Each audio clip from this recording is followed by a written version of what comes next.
नमस्कार। आज एक सवाल बड़ा वाजिब है और सवाल ये है कि क्या कांग्रेस पार्टी के पूर्व अध्यक्ष राहुल गांधी या उनकी पार्टी को चीन से डर लगता है।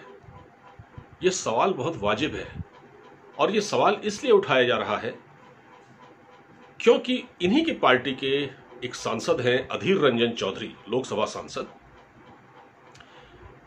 जनाब ने पिछले दिनों चीन पर एक ट्वीट किया था और बहुत सख्त अल्फाज इस्तेमाल किए थे और वो उन्होंने इसलिए किया था क्योंकि चीन की सेना ने सिक्किम में भारतीय सैनिकों के साथ झड़प की थी, अतिक्रमण की कोशिश की थी। तो भारतीय सैनिकों के साथ झड़पें हुई और उसके अगले दिन चीन ने लद्दाख स्थित हमारी जो सीमा है उस हवाई सीमा का अतिक्रमण किया। उसके बाद भारतीय लड़ाकू विमानों ने पीछा किया और उनको खदेड़ दिया, लेकिन चीन ने यह हिमाकत की। इसके बाद जो अधीर रंजन चौधरी हैं उन्होंने एक बहुत सख्त बात कही और उन्होंने ट्वीट किया। उन्होंने जो ट्वीट किया मैं आपको पढ़ के सुना देता हूं। हालांकि मैं इससे पहले यह भी बताता हूं कि अधीर रंजन चौधरी एक बहुत विवादित सांसद हैं और अपनी ऊल जुलूल गैर वाजिब टिप्पणियों के लिए जाने जाते हैं। इन्होंने जब जम्मू कश्मीर में धारा 370 को हटाकर भारत ने उसको यूनियन टेरिटरी बनाया था, तब इन्होंने इसे अंतर्राष्ट्रीय मुद्दा बनाया था और इसके बारे में जो टिप्पणी की थी उससे कांग्रेस बुरी तरह घिर गई थी। ये कांग्रेस के लिए परेशानी का कारण बन गए थे। इसके अलावा इनके और बहुत सारे ऐसे बयान हैं मोदी जी को लेकर, प्रधानमंत्री को लेकर। ये कई बार अनर्गल टिप्पणियां कर चुके हैं।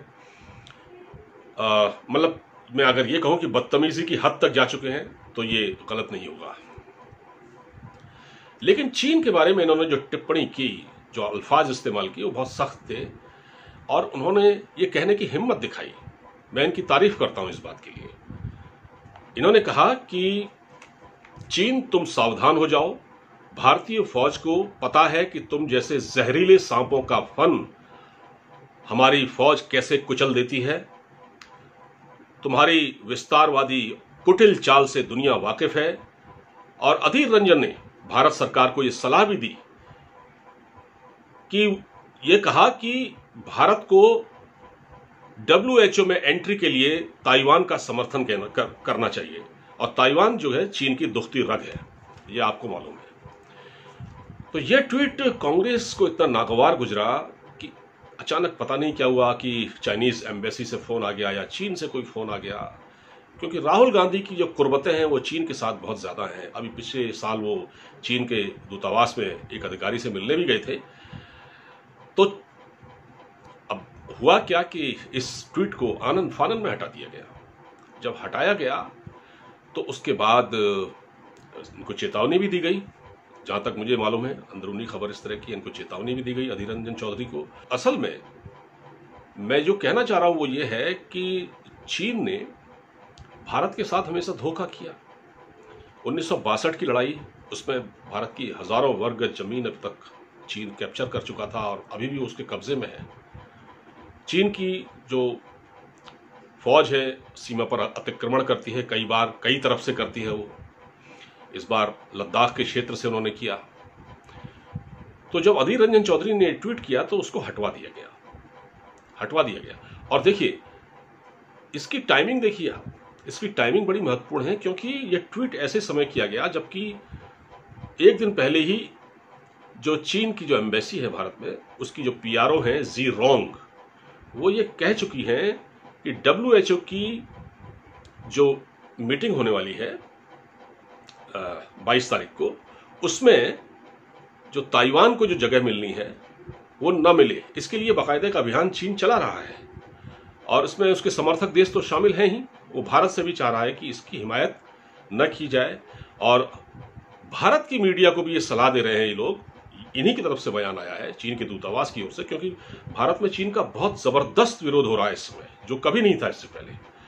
सारा मीडिया, वेबसाइट सब चीन के खिलाफ बोल रहे हैं। तो भारत के मीडिया से भी उन्होंने ये कहा है, चीन के दूतावास की ओर से जो बयान आया है, कि भाई आप जो वन चाइना पॉलिसी है उसको सपोर्ट करें और हम नहीं चाहेंगे कि आप इसके खिलाफ जाएं। तो ये लोग भारत में बैठकर भी मीडिया को एक तरह से मैनेज करने की कोशिश कर रहे हैं। आप देखिए, एक तो चोरी, ऊपर से सीनाजोरी, आपने दुनिया भर में कोरोना वायरस फैलाया जिससे आज दुनिया मुश्किल में है, एक अजीब संकट से गुजर रही है। हजारों लोग मारे जा चुके हैं, लाखों लोग मारे जा चुके हैं कुल मिला के। और आप जो है अपनी ही हेकड़ी चला रहे हैं लगातार कि दुनिया आपके इशारे पर चले या आप जो कहें उसे हम करें। ये एक वैसी बात है, एक जिसको कहते हैं ना चोरी और ऊपर से सीनाजोरी। तो खैर, भारतीय सरकार तो अपने हिसाब से काम करेगी, लेकिन मुझे एक आश्चर्य भी है कि भारत सरकार की ओर से भी जब ये ट्वीट हटाया गया, कांग्रेस पार्टी के नेता ने जो ट्वीट किया था और जब राहुल गांधी ने ट्वीट हटवाया, पता नहीं किसके दबाव में हटवाया, तो उस पर भी कुछ भारत सरकार की ओर से कोई रिएक्शन आना चाहिए था, जो नहीं आया। वैसे तो हमारी सरकार के प्रवक्ता टीवी चैनलों पर बैठ के बड़ी बड़ी बातें करते हैं, लेकिन यहाँ शायद चीन के सामने ये भी डिफेंसिव है, यही कहा जाएगा, वरना ये बात बढ़ती, क्योंकि इस वक्त चीन ऑलरेडी दुनिया के दबाव में है। सारे देश, America, France, Britain, Australia, Canada, सब की ओर से बंदूकें तनी हुई हैं चीन की ओर। तो फिर क्या बात है भारत सरकार मुखर नहीं हो पाती है। खैर, इसकी बहुत सारी वजह हैं। और जहां तक कांग्रेस की बात है तो कांग्रेस की कुर्बतें हैं और चीन से फंडिंग भी होती है चुनाव के लिए, मतलब इनडायरेक्ट वे में जहां से भी होती है वो आता है पैसा। ये सब रिकॉर्ड में है, भारतीय खुफिया एजेंसी को सब पता है यहाँ। और चीन के अखबारों में जो लेख लिखे जाते हैं, यहाँ की जो राइटर्स लिखते हैं, इसके बारे में भी पता है। चीन की इमेज बिल्डिंग की जाती है, इसके बारे में भी पता है। तो अब एक और बात है, देखिए, ये वही चीन है जिसने भारत को धोखा दिया 1962 में, लड़ाई की। और 1950 के दशक में पंडित जवाहरलाल नेहरू, जो कि कांग्रेस की पार्टी के ही थे और कांग्रेस की पार्टी के होने के साथ साथ वो देश के पहले प्रधानमंत्री भी थे, 1950 के दशक में उन्होंने पता नहीं क्या सोचा कि उन्होंने यूएन में चीन को सीट दिलवा दी। और चीन आज देखिए क्या कर रहा है, कितना एहसान फरामोश निकला चीन, जो कि भारत पर ही फुफकार रहा है। तो जो अधीर रंजन चौधरी ने जो फन उठाया था, उस फन को, यानी चीन ने जो फन उठाया था, उसका जवाब देने के बजाय पार्टी के बड़े नेताओं ने, कांग्रेस के, अधीर रंजन चौधरी का जो फन था उसे ही कुचल दिया।